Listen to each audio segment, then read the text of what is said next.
Hello commerce graduate, welcome back to the channel. So guys, जैसे कि आपको पता है हम आपके सिलेबस को as per NEP subject wise cover up कर रहे हैं। Now we are going to start with unit 1, right. So unit 1 as per NEP cover कर लेते हैं। तो देखो, बिजनेस मैनेजमेंट है। सबसे पहले मैनेजमेंट क्या होता है उसको डिस्कस कर लेंगे, बिकॉज बिजनेस एडमिनिस्ट्रेशन से हो, बीकॉम कर रहे हो तो बिजनेस क्या है वो तो पता ही है ना। बट मैनेजमेंट जो कॉमर्स बैकग्राउंड के नहीं उनके लिए नया टर्मिनोलॉजी आई है। तो चलो देखते हैं मैनेजमेंट क्या होता है। ऐसा नहीं है कि रियल लाइफ में मैनेजमेंट वर्ड आपने सुना ही नहीं है। कहते हैं चीज़ों को मैनेज करना है, इस चीज़ का मैनेजमेंट करना है। टाइम मैनेजमेंट नहीं समझ में आ रहा है, हर जगह आप यूज़ करते हो मैनेजमेंट। लेमैन लैंग्वेज में क्या है तो मैनेजमेंट मतलब to manage. To manage means to handle what, to handle the things. Why? ताकि हमारा गोल्स जो हम चाहते हैं वो अचीव हो जाए। सिंपल है। बिजनेस में भी मैनेजमेंट मतलब होता है कि जो भी काम आपको करने, जो भी एक्टिविटीज आपको करनी है, जो भी टास्क आपको करने हैं, उनको आप क्या करो, प्रॉपरली मैनेज करो, ताकि जो गोल है आपका वो पूरा हो जाए उस टास्क को कंप्लीट करके। So management is all about getting things done efficiently and effective with in through people. कि आपने क्या करना है कि एज अ मैनेजर आपको ये देखना है कि जो भी लोग आपके साथ हैं, एक टीम, जो भी लोग आए, एम्प्लॉयज हैं, उनके साथ और उनके थ्रू आपको काम करवाना है। वही जो चीज है ना, वही है आपकी मैनेजमेंट, कि आप कैसे चीजों को करते हो, करवा पाते हो effectively, efficiently, on time and with less cost, with minimum cost, जो आप बेटर ला सकते हो। सो मैनेजमेंट में हम कुछ स्टेप्स करते हैं। जैसे हमने सबसे पहले गोल देख लिया कि हमें टाइम मैनेजमेंट करना है। तो कैसे करेंगे, प्लानिंग कर लेंगे, ठीक है, क्या क्या हो सकता है, स्ट्रैटेजीज बना लेंगे। फिर क्या करेंगे, उसके लिए हमें कैसे कैसे टास्क डिवाइड करने हैं वो देख लेंगे। हम तो ऑर्गेनाइजिंग कर लेंगे, हम यही होता है ऑर्गेनाइजिंग, डिटेल में पढ़ेंगे हम एक एक पॉइंट को। बट याद रखो, प्लानिंग, ऑर्गेनाइजिंग, लीडिंग मतलब जो लोग हैं उनको बता देंगे कि इस तरीके से आपको वर्क करना, उन्हें मोटिवेट करना, उनके साथ कम्युनिकेट करना। एंड फाइनली कंट्रोल करना, ये देखना कि जो प्लान किया था वो हो रहा है या नहीं हो रहा, नहीं हो रहा है तो कैसे हम उसको कर सकते हैं। तो दिस इज मैनेजमेंट। तो मैनेजमेंट मतलब होता है, इट इज अ प्रोसेस जहां पे आप प्लान करते हो, ऑर्गेनाइज करते हो, लीड करते हो और कंट्रोल करते हो चीजों को, ताकि अपने गोल्स को अचीव कर पाओ। ठीक है। कॉन्सेप्ट जो आपका बिजनेस मैनेजमेंट का है वो क्या कहता है कि क्या बिजनेस, क्वेश्चन आता है, क्या बिजनेस बिना मैनेजमेंट के चल सकता है। इमेजिन करो एक कंपनी है जहां पे किसी को कुछ पता ही नहीं कि इसको क्या करना है, और जहां पे पैसा जो वो रैंडमली खर्च हो रहा है, गोल किसी को कुछ पता नहीं है, कोई किसी चीज की जिम्मेदारी ले नहीं रहा है, बस पैसा आप लगाए जा रहे हो। तो क्या यहाँ पे मैनेजमेंट है? नहीं है। तो क्या बिजनेस बिना मैनेजमेंट के चल पा रहा है? ऑफकोर्स चल रहा है, बट किस तरीके से चल रहा है वो आप देख पा रहे हो। इसलिए कहते हैं कि बिजनेस बिना मैनेजमेंट के is like car without a driver. जैसे कार होता है ना, ड्राइवर नहीं है तो कार कहीं भी चली जा रही है, एक्सीडेंट हो गया, वैसे ही बिजनेस में अगर चीजों का मैनेजमेंट नहीं है, प्रॉपर प्लानिंग नहीं है, प्रॉपर ऑर्गेनाइजिंग नहीं है, डायरेक्टिंग नहीं है, कंट्रोलिंग नहीं है, तो फिर वहां पे चीजें सही से नहीं जाएंगी, गोल आप अचीव नहीं कर पाओगे। तो बिजनेस प्लस मैनेजमेंट मतलब कि बिजनेस क्या है, वो सारी एक्टिविटीज जो आपकी प्रोडक्शन और गुड एंड सर्विसेज की सेल से रिलेटेड है, वही बिजनेस है। और मैनेजमेंट क्या है, इन्हीं प्रोडक्शन से रिलेटेड और सेल से रिलेटेड जो गुड एंड सर्विसेज में जो भी आपको चीजें करनी है, उन चीजों को एफिशिएंटली, इफेक्टिवली करना, प्रॉपर मैनेज करना ही आपका मैनेजमेंट है। तो हमने देखा कि जो बिजनेस मैनेजमेंट है उसमें आप चीजों को क्या करते हो, प्लान करते हो, ऑर्गेनाइज करते हो, स्टाफिंग करते हो, मतलब लोगों की जरूरत है उनको हायर भी करते हो, डायरेक्ट करते हो उन लोगों को कि क्या करना है, हमने प्लान में क्या बनाया है, गोल्स क्या आपको करना है, और कंट्रोल करते हो कि वो चीजें कर रहे हैं कि नहीं। तो ये हो गया मैनेजमेंट। नेक्स्ट आता है नेचर ऑफ मैनेजमेंट क्या है। मैनेजमेंट क्या है आपका, क्वेश्चन आता है, आर्ट है, साइंस है, प्रोफेशन है, क्या है। तो देखो, मैनेजमेंट आपका ये तीनों ही है, बट कैसे है ये देखते हैं। मैनेजमेंट एक आर्ट है। आर्ट इन द सेंस कि जो भी मैनेजर है उसको कुछ अपनी स्किल्स यूज करनी होंगी, कुछ एक्सपीरियंस रहते हैं, उनके क्रिएटिविटी रहती है जो वो यूज करते हैं। साइंस में क्या है, साइंस में आपने कुछ प्रिंसिपल्स हैं, कुछ रूल्स रेगुलेशन है, वही आपने एज इट इज यूज करो। बट आर्ट मतलब कि हर मैनेजर का चीजों को हैंडल करने का वे अलग होता है। कुछ मैनेजर बड़ी कामली हैंडल करते हैं, चीजों को मैनेज करते हैं, कुछ बहुत ही ज्यादा एग्रेसिव वे में मैनेज करते हैं, कुछ को किसी चीज को करने का तरीका अलग होता है। तो हर मैनेजर का अपना खुद का एक्सपीरियंस है, खुद की स्किल्स है, और उसी के थ्रू वो चीजों को मैनेज करते हैं। हर का यूनिक स्टाइल है। तो जैसे कि practice makes man one better, just like art. Art की ही तरह आप, जैसे आर्ट होता है ना, जितनी ज्यादा प्रैक्टिस करोगे, जितनी ज्यादा आप अपनी स्किल्स को मास्टर करते रहोगे, उतनी जल्दी आप अच्छे मैनेजर बन जाओगे। तो मैनेजर, हमने देखा मैनेजमेंट जो है वो आर्ट है। ठीक है। जैसे कि एक सेल्स मैनेजर है, उसकी अलग अलग क्लाइंट को, डिफिकल्ट क्लाइंट्स को हैंडल कर रहा है कामनेस से, वो क्या उसकी आर्ट ही तो है, साइंस थोड़ी ना लगा रहा है वहाँ पे, वो अपनी कला दिखा रहा है, स्किल्स दिखा रहा है। मैनेजमेंट साइंस भी है, साइंस इन द सेंस कि कुछ प्रिंसिपल्स पे एक्सपेरिमेंट पे बेस्ड होता है आपका मैनेजमेंट, ठीक है। कुछ प्रिंसिपल्स होते हैं, हम अभी पढ़ेंगे हेनरी फ्यूल के थ्रू दिए हुए principle for management, FW Taylor के दिए हुए प्रिंसिपल फॉर मैनेजमेंट। तो कुछ प्रिंसिपल्स जो हम फॉलो करते हैं चीज़ों को मैनेज करते हैं करने के लिए अपने ऑर्गेनाइजेशन में। तो जैसे साइंस बेस्ड होती है प्रिंसिपल एक्सपेरिमेंट, वैसे मैनेजमेंट भी कहीं ना कहीं बेस्ड है। कॉज एंड इफेक्ट रिलेशनशिप है, मतलब कि पता होता है अगर आप मोटिवेट करोगे तो प्रोडक्टिविटी बढ़ेगी, जैसे साइंस में होता है ना कॉज एंड इफेक्ट, ये करोगे तो ये रिजल्ट आएगा, तो वही चीज मैनेजमेंट में भी है। यूनिवर्सल ट्रूथ होते हैं जैसे साइंस में कि ग्रेविटी है तो चीज नीचे ही आएगी, उसी तरीके से मैनेजमेंट में डिवीजन ऑफ वर्क करोगे, सबको अपना अपना टास्क डिवाइड कर दोगे तो एफिशिएंसी बढ़ेगी, कार्य करने की क्षमता बढ़ेगी। तो इसलिए हम कहते हैं कि मैनेजमेंट साइंस भी है, क्योंकि इसमें ये सारे गुण देखने को मिलते हैं जो कि साइंस से रिलेटेड है। नेक्स्ट है मैनेजमेंट आपका प्रोफेशन भी है, मतलब कि यहाँ पे स्पेशलाइज नॉलेज और ट्रेनिंग की जरूरत होती है, जैसे डॉक्टर में हो, लॉयर में हो, तो कुछ स्पेशल नॉलेज चाहिए होगी ना आपको उसमें, तो ट्रेनिंग स्पेशल मिलती है। उसी तरीके से एक मैनेजर, चाहे वो एचआर मैनेजर हो, उनको भी कुछ स्पेशल नॉलेज और ट्रेनिंग होती है मैनेजमेंट से रिलेटेड। आप बीबीए बीकॉम कर रहे हो, आप कुछ डिग्री ले रहे हो, स्पेशल नॉलेज इस फील्ड में गेन कर रहे हो, तो इसलिए हम कहेंगे कि जैसे प्रोफेशन में इन सब चीजों की जरूरत है, वैसे मैनेजमेंट में भी है। Code of conduct and ethics, कुछ कोड होते हैं जो आपको पता है कि रूल्स एंड रेगुलेशन फॉलो करने, एथिक्स हैं, वो आप मैनेजमेंट में फॉलो करते हो। जैसे आईआईएम इंस्टीट्यूट है वो फ्यूचर मैनेजर तैयार करते हैं, उसी तरीके से डॉक्टर लॉयर के कुछ इंस्टीट्यूट हैं वो उनको तैयार करते हैं, ठीक है। तो इसलिए हम कहेंगे कि मैनेजमेंट भी प्रोफेशन है, बट फुल टाइम प्रोफेशन नहीं है। फुल टाइम प्रोफेशन में आपको लाइसेंस चाहिए होता है, बट यहाँ पे आपको ऐसा लाइसेंस तो नहीं चाहिए, इसीलिए है कि मैनेजमेंट प्रोफेशन है। तो हमने देखा कि ये तीनों चीज है।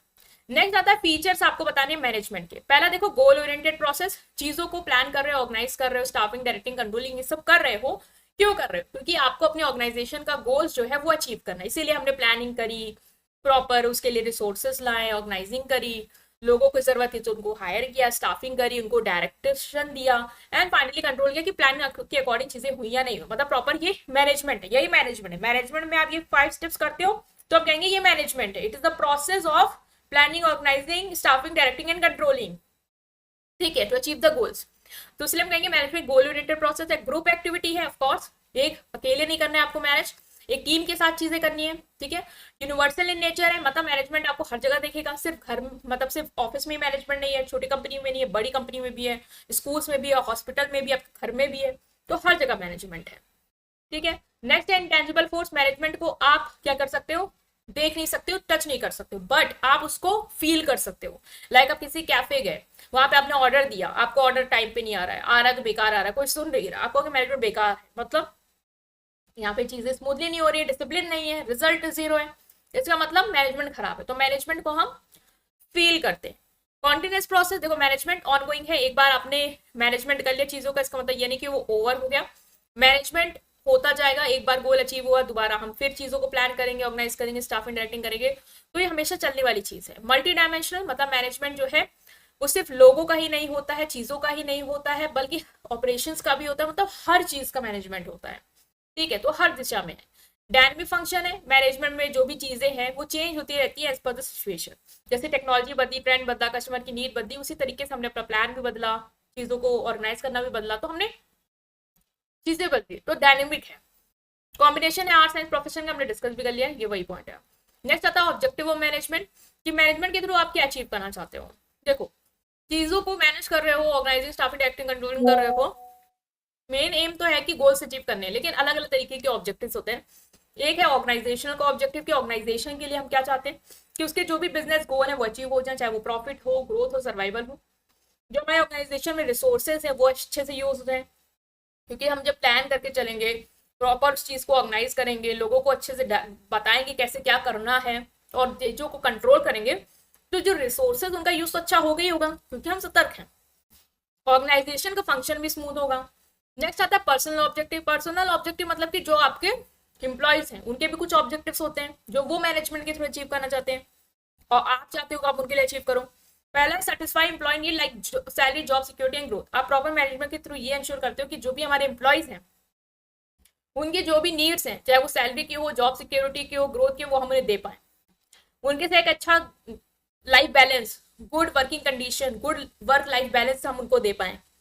उनको मोटिवेट कर पाए, उनको अपने ऑर्गेनाइजेशन में रिटेन कर पाए, वो छोड़ छोड़ के मत जाए। छोड़ छोड़ के इंसान तभी जाता है उसको लगता है कि अगर मैनेजमेंट खराब है, सैलरी टाइम पे नहीं देते हैं, कोई वर्क इन्वायरमेंट नहीं है, चीज़ों को सही से बताते नहीं है, तो वो जाएगा। तो आप इसके थ्रू, गुड मैनेजमेंट के थ्रू ये चीज़ चाहते हो कि मोटिवेट कर पाओ, रिटेन कर पाओ। नेक्स्ट है सोशल ऑब्जेक्टिव, कि सोसाइटी के लिए कुछ कंट्रीब्यूट करना चाहते हो, कि contribute to society by providing good quality product, क्या आप सोसाइटी को अच्छे क्वालिटी प्रोडक्ट देना चाहते हो, एम्प्लॉयमेंट जनरेट करना चाहते हो, एथिकल प्रैक्टिसेस फॉलो करना चाहते हो, ठीक है, मतलब कि रीजनेबल प्राइस पे गुड क्वालिटी गुड्स देना उनको, उनके साथ कोई चीटिंग नहीं करना है कस्टमर के साथ, इन्वायरमेंट के लिए रिस्पॉन्सिबल रहना, इन्वायरमेंट को पॉल्यूट नहीं करना, उनको एम्प्लॉयमेंट देना, नौकरियां देना, ठीक है। तो ये सोसाइटी के लिए भी कुछ ऑब्जेक्टिव्स हैं जो हम अचीव करना चाहते हैं। नेक्स्ट आता है क्या इंपॉर्टेंस है आपकी मैनेजमेंट की। पहला है गोल्स को अचीव करने में हेल्प करेगा। मैनेजमेंट जो है वो डायरेक्शन देता है to the efforts of employees.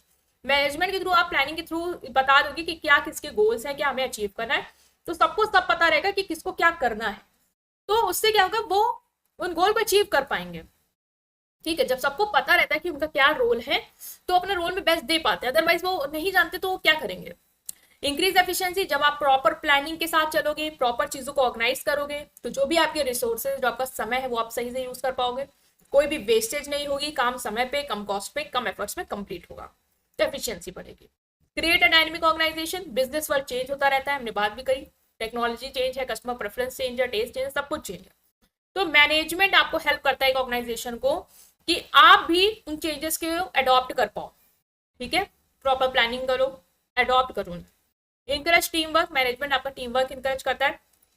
Management में अंदर डायरेक्टिंग स्टेप में हम क्या करते हैं, जो भी हमारे एम्प्लॉयज उनको हम मोटिवेट करते हैं, उनके साथ कम्युनिकेट करते हैं, उनकी कोई प्रॉब्लम है तो उसको हम सॉल्व करते हैं, जिससे हम इनको ये सपोर्ट करते हैं कि हमें कोई एक टीम की तरह काम करना है, everyone is important. Improve employ motivation, managers जो है वो एम्प्लॉय को अंडरस्टैंड करते हैं, एम्प्लॉय की क्या नीड है, और उनको सेटिस्फाई करते हैं, उनको रिवॉर्ड देते हैं, उनको जो भी चाहिए, ग्रोथ अपॉर्चुनिटी चाहिए, अप्रिशिएशन चाहिए, वो देते हैं, ठीक है। जिससे क्या होगा, एम्प्लॉय मोटिवेट होता है कि चलो हमारे बारे में सोच रहे हैं, और वो फिर टिक के काम करता है, हमारे ऑर्गेनाइजेशन में लॉयल रहता है। Ensure growth and stability, good management ये एंश्योर करता है कि आप ग्रो करो, आप स्टेबल रहो, आप सिर्फ प्रेजेंट में ही सक्सेस ना पाओ बल्कि फ्यूचर में भी ग्रो करो, ठीक है, प्रॉपर मैनेजमेंट के थ्रू। नेक्स्ट आता है process of management. Process of management basically आपकी वही 5 स्टेप्स हैं जो हम बात कर रहे हैं, जो आपको करने हैं ताकि आप चीजों को, गोल्स को अचीव कर पाओ। पहला है प्लानिंग। सबसे पहले हम कैसे मैनेजमेंट करते हैं, सबसे पहले हम प्लान करते हैं, हम देख लेते हैं हमें क्या करना है, हमारा गोल क्या है, what needs to be done, कैसे हम उसको अचीव करेंगे, उसके लिए क्या स्ट्रैटेजी बनानी, वो हम इस स्टेप में करते हैं। जैसे कंपनी को एक नया प्रोडक्ट लॉन्च करना है 6 महीने में, तो अब उसके लिए वो प्लानिंग करेगी, स्ट्रैटेजीज बनाएगी कि क्या करना है, 6 महीने में नया प्रोडक्ट लॉन्च करना है, कैसे करना है वो सोचा। नेक्स्ट है ऑर्गेनाइजिंग। अब इस गोल को अचीव करने के लिए आपको क्या करना होगा, चीजों को ऑर्गेनाइज करना होगा, ठीक है, हर चीजों को अरेंज करना होगा। Arranging everything needed to make the plan happen, this include assigning task, gathering resources, setting up structure for work. Organising मतलब जो भी चीजें आपको चाहिए उनको प्रॉपर अरेंज करना, जिससे आपका प्लान हो पाए सक्सेसफुल। प्लान को इम्प्लीमेंट करने के लिए आपको रिसोर्सेज चाहिए होंगे, आपको लोगों को उनका काम बांटना होगा, वो आप इस स्टेप पे करते हो। जैसे कि आपको प्रोडक्ट लॉन्च करना है तो आपने लोगों को रोल दे दिया कि आपको प्रोडक्ट डिजाइन करना है, आपको मार्केटिंग करनी है, आपको सेल्स करना है, ठीक है। तो ये स्टेप आता है ऑर्गेनाइजिंग का। नेक्स्ट आता है स्टाफिंग।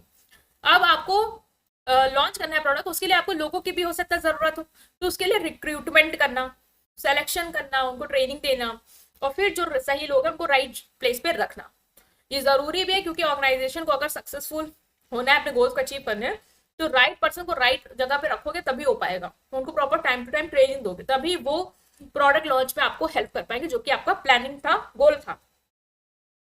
लीडिंग, आपको क्या करना है, पूरी टीम को एक साथ लीड करना है। एक बार प्लान कर लिया, उनको रिसोर्सेज दे दिए, उनको हायर कर लिया, अब आपको लीड करना है, उनको इनकरेज करना है टाइम टू टाइम कि आपको ऐसे करना है, ऐसे करना, मोटिवेट करना है, उनके कम्युनिकेट करना है क्लियरली, उनको क्या प्रॉब्लम आ रही है उसको सॉल्व करना है, ठीक है। जैसे मैनेजर टीम को इंस्पायर करता रहता है, कम्युनिकेशन क्लियर रखता है, और कोई भी इशू होता है उसे रिजॉल्व करता है। Next is controlling. कंट्रोलिंग मतलब अब आपको लास्ट स्टेप में ये देखना है कि जो भी आपने प्लान किया था क्या वो चीजें उसके अकॉर्डिंग हो रही है या नहीं हो रही है। अगर नहीं हो रही है तो हम क्या करेंगे जिससे वो चीजें उस तरीके से हो और ट्रैक पे आ जाए।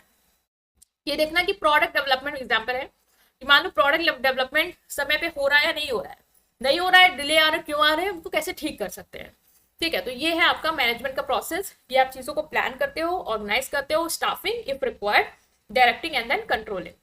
नेक्स्ट है manager role by Henry Mintzberg. Henry Mintzberg ने कुछ मैनेजर के रोल दिए हैं कि एक मैनेजर को ये काम जो है वो करने हैं। तो हम देख लेते हैं उनके कुछ 10 रोल्स जो उन्होंने दिए हैं मैनेजर के, वो क्या है। पहला उन्होंने कैटेगरीज में डिवाइड किया, जो कि 3 कैटेगरी है। पहला है इंटरपर्सनल रोल। इंटरपर्सनल रोल में मतलब एक मैनेजर को लोगों के साथ डील करना है, उससे रिलेटेड कुछ उसकी भूमिका होंगी, कुछ रोल होंगे। पहला है फिगर हेड, कि उसको फॉर्मल ड्यूटीज करनी है, जैसे कि मीटिंग्स अटेंड करनी है, रिबन कटिंग करनी है, ऑफिशियल मीटिंग को हेड करना है। तो एज अ फिगर हेड उसको वर्क करना है। नेक्स्ट इज लीडर, कि लोगों के साथ डील कर रहे हैं इस स्टेप में, इस रोल में, तो उसको अपनी टीम को मोटिवेट करना है, मैनेज करना है, फीडबैक देना है, एम्प्लॉयज को इंकरेज करना है कि वो बेस्ट करे। Lesson building connection inside and outside the organisation, कि एज अ मैनेजर आपको कनेक्शन बिल्ड करना है, अंदर भी बाहर भी, ठीक है, लोगों के साथ नेटवर्किंग करनी है। तो इन्होंने कहा ये मैनेजर का रोल है, इंटरपर्सनल रोल्स, उसमें ये चीजें इनके रोल्स में आएंगी। नेक्स्ट है इंफॉर्मेशनल रोल। इंफॉर्मेशनल रोल मतलब लोगों के साथ इनको डील करना है, सॉरी वो था लोगों के साथ डील करना, यह है इंफॉर्मेशन के साथ इनको डील करना है। मतलब कि इनको इन्फॉर्मेशन, इस रोल के अंदर इनको इन्फॉर्मेशन को हैंडल करना है, शेयर करना और एनालाइज करना है। तो एज अ मॉनिटर काम करना है। मॉनिटर इन द सेंस कि इनको जो भी यूजफुल इन्फॉर्मेशन है वो इन्वायरमेंट से कलेक्ट करनी है, चाहे वो रिपोर्ट्स को रीड करना हो, मीटिंग को अटेंड करना हो। डिसेमिनेटर, जो भी इन्फॉर्मेशन उन्होंने कलेक्ट की उसको टीम मेंबर्स के साथ बांटनी है। स्पोक्स पर्सन, इनको अपनी ऑर्गेनाइजेशन को बाहर रिप्रेजेंट करना है, मतलब इंटरव्यूज देने हैं, प्रेजेंटेशन देनी है, तो वहां पे भी क्या करें, इन्फॉर्मेशन को शेयर करें बाहर।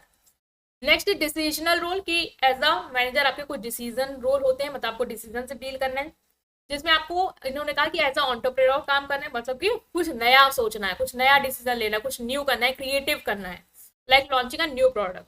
डिस्टर्बेंस हैंडलर की तरह काम करना है, मतलब कोई भी कॉन्फ्लिक्ट है, क्राइसिस है, तो उसको हैंडल करना, उसको सॉल्व करना, तो वहां पे आपको डिसीजन लेना है। रिसोर्स एलोकेटर के साथ तरह काम करना है, मतलब कि डिसाइड करना है आपको कहाँ पे रिसोर्स यूज होगा, कितना यूज होगा।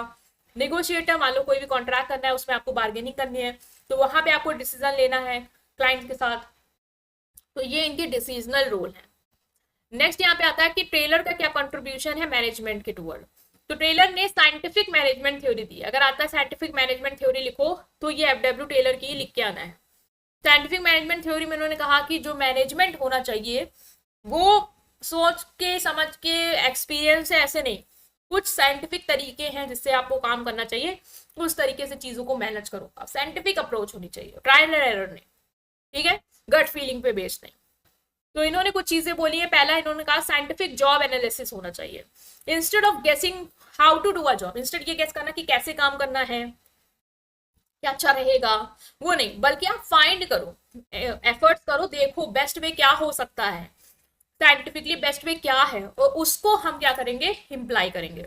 जैसे कि आपको वर्कर है, वो उनको काम करते समय मूव करना पड़ रहा है, तो देखो कितनी तेजी वर्कर मूव कर सकता है जिससे उसका एफर्ट्स रिड्यूस, वेस्ट जो वेस्टेड एफर्ट्स है वो कम हो जाए, ठीक है।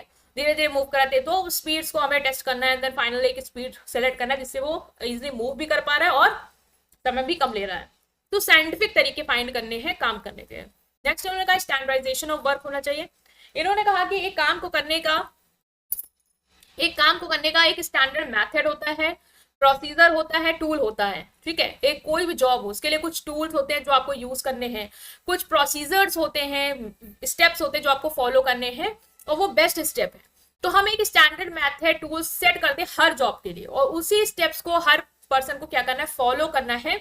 लाइक एक प्रोडक्ट असेंबल करने का बेस्ट मेथड हमने फाइंड कर लिया और उसी मेथड के थ्रू सबको वो वर्क करना है। तो ऐसा नहीं कि सब अलग अलग तरीके से उस प्रोडक्ट को असेंबल कर रहे, एक ही मेथड है, स्टैंडर्ड मेथड, और वही सब फॉलो करेंगे। Next is selecting the right worker for right job. इन्होंने कहा कि आपको क्या करना है, एक राइट वर्कर को सिलेक्ट करना है राइट जॉब के लिए। हम लोग क्या करते हैं, देखते हैं कि अवेलेबिलिटी क्या है, उसके बेसिस पे लोगों को रख देते हैं। बट आपको ये देखना है कि क्या जिस जॉब पे आप रख रहे हो उसके लिए उसके अंदर वो स्किल एबिलिटी है या नहीं। जैसे एक डेटा एंट्री वर्क है, उसके लिए फास्ट टाइपिस्ट आपने चूज किया जो कि राइट पर्सन है उस राइट जॉब के लिए। नेक्स्ट आता है ट्रेनिंग एंड डेवलपमेंट, कि आपको वर्कर को जो है वो ट्रेनिंग देनी है कि वो बेस्ट मेथड को फॉलो करें, ठीक है, उसको ट्रेनिंग देनी है आपको वर्कर्स को। ऐसा नहीं कि कुछ भी वो कर रहे हैं, बल्कि उनको ट्रेनिंग देनी है और उनको सिखाना है जिससे वो काम सीखे। ऐसा नहीं कि वो काम कर रहे हैं उनको करते करते सीख जाएंगे, वो अप्रोच नहीं हो रही है। इंसेंटिव बेस्ड पे सिस्टम, इन्होंने कहा जो वर्कर्स को आप पेमेंट कर रहे हो वो उनकी परफॉर्मेंस के बेसिस पे होना चाहिए। जितना ज्यादा वो काम कर रहे हैं उतना ज्यादा आप उनको पे कर रहे हो। पीस रेट सिस्टम फॉलो करना है, मतलब कि पेमेंट पर यूनिट प्रोड्यूस, जितनी यूनिट वो प्रोड्यूस कर रहे हो उस हिसाब से कर लो कि एक यूनिट का 100 रुपए, तो जितनी भी यूनिट प्रोड्यूस करेंगे जितनी अच्छी परफॉर्मेंस है उस हिसाब से आप उनको पे करो। तो इन्होंने अपने को साइंटिफिक प्रिंसिपल दिए हैं जो आप फॉलो कर सकते हो एज अ मैनेजर। नेक्स्ट है हेनरी फ्योल के की कंट्रीब्यूशन। इन्होंने 14 प्रिंसिपल्स दिए हैं मैनेजमेंट के, जो इन्होंने कहा कि आपको यूज करने चाहिए चीजों को मैनेज करने के लिए, जिससे आपका मैनेजमेंट अच्छा हो जाएगा। ये साइंटिफिक नहीं थी, ये इन्होंने काम किया था, उनके एक्सपीरियंस पे इन्होंने जो सीखा वो इन्होंने बताया। तो इन्होंने क्या क्या बताया, इन्होंने बताया डिवीजन ऑफ वर्क होना चाहिए। डिवीजन ऑफ वर्क मतलब कि एक बड़ा टास्क होगा आपका, उस टास्क को करने के लिए कुछ स्टेप्स होंगे। तो उन्होंने कहा कि जो भी काम है ना उसको स्टेप्स में बांट दो और हर वर्कर को उसका एक एक स्टेप दे दो। तो मतलब कि बड़े टास्क को छोटे छोटे टास्क में बांट देना और हर वर्कर को एक काम देना, जिससे क्या होगा वो ज्यादा फोकस के साथ काम कर पाएगा। Next is authority and responsibility. Manager के पास पावर होनी चाहिए और उसको उस चीज की रिस्पॉन्सिबिलिटी भी लेनी। मतलब आपने कोई एज अ मैनेजर कोई ऑर्डर दिया तो अब आपकी जिम्मेदारी वो ये भी चेक करना कि वो ऑर्डर सही से हो रहा है फॉलो या नहीं, ठीक है, या उसका जो रिजल्ट आ रहा है उसकी जिम्मेदारी भी लेना। तो इन्होंने कहा ये चीज भी होगी। डिसिप्लिन की बात की कि इन्होंने कहा कि मैनेजमेंट में आपको ऑर्गेनाइजेशन में डिसिप्लिन देखना है कि हर एम्प्लॉय को कुछ रूल्स एंड रेगुलेशन दिए हैं उसको वो फॉलो करने हैं ऑर्गेनाइजेशन में। Unity of command, her worker को एक ही बॉस इंस्ट्रक्शन देगा। इन्होंने कहा मैनेजमेंट तभी अच्छा होगा जब एक ही बॉस एक ही वर्कर को देगा, ऐसा नहीं एक वर्कर को 10 लोग इंस्ट्रक्शन दे रहे हैं, वो कंफ्यूज हो जाएगा किसका फॉलो करना है, वो किसी का नहीं फॉलो करेगा। Next is unity of direction. इसी की तरह है कि एक ही डायरेक्शन में सबको काम करना है, एक ही टीम, एक ही गोल, एक ही प्लान। ये नहीं कि गोल अलग अलग है सबके, सब अलग अलग भाग रहे हैं, नहीं, यूनिटी होनी चाहिए। Everyone should work in the same direction. Subordination of individual interest to general interest, कि जो इंडिविजुअल इंटरेस्ट है उसको क्या करना होगा, जनरल इंटरेस्ट के टुवर्ड, अपना जो भी इंडिविजुअल को जो अपना इंटरेस्ट है वो जनरल की तरफ अपना सबऑर्डिनेट करना। मतलब कि देखो इंडिविजुअल इंटरेस्ट मतलब कि एम्प्लॉय क्या चाहता है और जनरल इंटरेस्ट मतलब ऑर्गेनाइजेशन का किस चीज में भला है। तो मानो आपको मैंने एक गोल दिया कि आपको 100 यूनिट प्रोड्यूस करने हैं और 100 यूनिट में मैं आपको बोनस दूंगी। तो एम्प्लॉय को लग रहा है 100 यूनिट प्रोड्यूस करेंगे ज्यादा से ज्यादा तो हमें बोनस मिलेगा, तो हम क्या करते हैं, रिसोर्सेज उठाते हैं और शुरू कर देते हैं। रिसोर्सेज वेस्ट हो रहे हैं, टूट रहे हैं, हमें कोई फर्क नहीं पड़ा, क्योंकि हमें अपनी चिंता है कि हमें मिलेगा बोनस। किसका नुकसान हो रहा है, ऑर्गेनाइजेशन, उसका रिसोर्स आप क्या कर रहे हो, वेस्ट कर रहे हो। तो यहाँ पे क्या कर रहे हो, आप अपने बारे में ज्यादा सोच रहे हो, इंडिविजुअल इंटरेस्ट के बारे में सोच रहे हो, और जो जनरल इंटरेस्ट जो आपके ऑर्गेनाइजेशन का जिसमें बेनिफिट है उसको छोड़ रहे हो। इन्हें कहा ये नहीं होना चाहिए। हर एम्प्लॉय को पहले ऑर्गेनाइजेशन के बारे में सोचना है, उसके भले के बारे में सोचना है, देन अपने बारे में सोचना है। अगर उस चीज में उसका नुकसान भी हो रहा है देन भी वो सेक्रीफाइस करे ऑर्गेनाइजेशन के लिए। तो कंपनी गोल्स जो है वो पहले आने चाहिए आपके पर्सनल गोल्स से। रेम्यूनरेशन, इन्होंने कहा जो वर्कर हैं उनको फेयरली आपको पेड करना है उनके काम के लिए, फेयर सैलरी दोगे, मोटिवेटेड स्टाफ रहेगा। तो ये सब रिपीट है तो उनको इग्नोर करो, ठीक है। रेम्यूनरेशन हो गया। Centralisation and decentralisation. Centralisation and decentralisation मतलब कि जो भी आपकी डिसीजन मेकिंग है वो ना तो एक ही हाथ में होनी चाहिए और ना ही सब में बढ़ जानी चाहिए, बल्कि इन्होंने कहा कि आप बैलेंस अप्रोच लेके चलोगे। बैलेंस अप्रोच मतलब कि जो इंपॉर्टेंट डिसीजंस हैं वो क्या करेगा, वो टॉप लेवल ले, और जो भी छोटे मोटे डिसीजंस हैं जिनको वो ट्रांसफर कर सकता है वो दे दे वो लोअर लेवल या मिडिल लेवल को। तो मतलब कि सेंट्रलाइजेशन और डिसेंट्रलाइजेशन इन्होंने कहा कि दोनों ऑर्गेनाइजेशन में होना चाहिए। Scalar chain, there should be clear line of authority from top to bottom. ऊपर से लेके नीचे तक क्लियर अथॉरिटी होनी चाहिए कि कौन किसको रिपोर्ट कर रहा है। कंफ्यूजन नहीं होना चाहिए कि हमें किसको बताना है या हमें किससे ऑर्डर लेना है। नेक्स्ट इज ऑर्डर, कि हर चीज की खुद की कुछ प्लेस होनी चाहिए। Everything and everyone should be in the right place, ठीक है। ऑर्गेनाइजेशन में आपके लोग हैं और आपकी चीजें हैं, सबका कोई ना कोई प्लेस आप डिसाइड कर दो, जिससे क्या होगा जब आपको जिस चीज की जरूरत होगी वो आपको उसी जगह मिलेगा, बिकॉज आपने वो चीज डिसाइड की है, तो आपका टाइम नहीं वेस्ट होगा। इक्विटी की बात करी, इन्होंने कहा कि मैनेजमेंट में आपको इक्विटी भी लानी है, इन द सेंस कि जो भी एम्प्लॉयज हैं उनको फेयर और काइंड तरीके से ट्रीट करना है, ठीक है, किसी को बायस नहीं करना है। हाँ, बायस नहीं हो सकते हैं on the basis of gender, caste and all. Stability of tenure of personnel, की जो भी फ्रीक्वेंट हायरिंग और फायरिंग है वो आपको अवॉइड करनी है। जो भी आपके यहाँ लोग काम कर रहे हैं उनको लंबे समय तक रिटेन करना है। कैसे रिटेन करोगे? उन्हें मोटिवेट करके, उनको टाइम पे पेमेंट करके। इनिशिएटिव, एम्प्लॉयज को इनिशिएटिव लेने दो, मतलब कि अगर एम्प्लॉयज कुछ नया करना चाहते हैं, कुछ नए आइडियाज देना चाहते हैं, तो उन्हें लेने दो। रेसिस्ट नहीं करना है कि एम्प्लॉयज को कुछ नहीं बोलना है, हम जो कहेंगे वो फॉलो करना है, नहीं। इनिशिएटिव लेने दोगे तो अच्छा मैनेजमेंट होगा। लास्ट इन्होंने कहा स्पिरिट डिकॉप की आपको टीम स्पिरिट बिल्ड करनी है, ठीक है, यूनिटी के साथ सबको एम्प्लॉयज को काम करना है। एक तो एक टीम वर्क जो है वो स्ट्रॉन्ग रिजल्ट देगा आपको, ठीक है। तो ये कुछ 14 प्रिंसिपल्स हैं जो उन्होंने कहा कि आपको मैनेजमेंट में फॉलो करने चाहिए, जिससे आपका मैनेजमेंट अच्छा होगा। लास्ट जो टॉपिक है वो है मैक्स वेबर की father of bureaucratic management. Max weber को फादर ऑफ ब्यूरोक्रेटिक मैनेजमेंट कहा जाता है। ये एक जर्मन सोशियोलॉजिस्ट थे और इन्होंने ब्यूरोक्रेटिक थ्योरी ऑफ मैनेजमेंट आपकी दी है। ये बिलीव करते थे एक ऑर्गेनाइजेशन एक वेल स्ट्रक्चर मशीन की तरह वर्क करना चाहिए, मतलब क्लियर होना चाहिए, फेयर होना चाहिए और एफिशिएंट होना चाहिए। इन्होंने ब्यूरोक्रेसी इन मैनेजमेंट की बात की। इन्होंने कहा कि मैनेजमेंट में कुछ रोल्स स्ट्रक्चर पे बेस्ड होना चाहिए मैनेजमेंट, फेवरेटिज्म नहीं करना है और पर्सनल कनेक्शन नहीं आपको मतलब प्रायोरिटी देनी है। चलो देख लेते हैं फीचर में इन्होंने क्या क्या कहा। इन्होंने कहा क्लियर हायरार्की होनी चाहिए ऑर्गेनाइजेशन में, एम्प्लॉय को पता होना चाहिए उसको कौन ऑर्डर देगा और किसको उसको रिपोर्ट करना है। Top to man, top middle lower बिल्कुल डिसाइडेड होना चाहिए। डिवीजन ऑफ वर्क की बात इन्होंने भी कही कि जो भी जिस चीज में अच्छा है उसको वो काम दे दो और सब में काम बांट दो, जिससे सबको अपना रोल पता होगा। फॉर्मल रूल्स एंड प्रोसीजर, इन्होंने कहा एज ब्यूरोक्रेटिक में क्या होता है, रूल्स रेगुलेशंस होते हैं फॉर्मल्स, यहाँ पे भी इन्होंने कहा कि रूल्स और प्रोसीजर होने चाहिए। वर्क को कुछ प्रॉपर रूल्स है जो फॉलो करके आपको करना है। गेस वर्क के अकॉर्डिंग काम नहीं करना कि अभी ये लग रहा है तो हम ये कर रहे हैं, नहीं। सब कुछ सिस्टमैटिक होना चाहिए, पता होना चाहिए कि जो भी काम हो रहा है उसका क्या प्रोसेस है, क्या रूल्स हैं जो आपको फॉलो करने हैं उस काम को करने के दौरान, और उसके थ्रू आपका वो काम हो। इम्पर्सनल रिलेशन, इन्होंने कहा जो भी डिसीजंस ऑर्गेनाइजेशन में लो वो पर्सनल बाइस के बिना हो, ठीक है, सबको इक्वल ट्रीट करना है। मेरिट बेस्ड सिलेक्शन प्रमोशन, जो भी आप सिलेक्शन दो एम्प्लॉयज को, तो मतलब हायर करो या प्रमोशन दो, वो उनकी क्वालिफिकेशन के बेस्ड में होना चाहिए। टैलेंट मैटर करना चाहिए, ना कि फेवरेटिज्म कि वो आपके रिश्तेदार लगते तो आपने उनको प्रमोट कर दिया या आपने उनको रख दिया ऑर्गेनाइजेशन, भले ही वो उसके लिए काबिल नहीं थे। तो ये तो वेबर ने एक प्रोफेशनल ऑर्गेनाइजेशन का हमें आइडिया दिया जहां पे रूल्स, रोल्स और रिस्पेक्ट जो है वो मैटर करती है देन पर्सनल पावर और पर्सनल बायस या फेवरेटिज्म, राइट। तो हमने ये डिस्कस किया है आपका यूनिट 4 के इंपॉर्टेंट टॉपिक्स जो भी थे एज पर एनईपी, यूनिट 1 के sorry important topic as per NEP. Next part में यूनिट 2 देखेंगे, ठीक है। सो वीडियो को लाइक करेंगे, चैनल को सब्सक्राइब करेंगे। Thank you.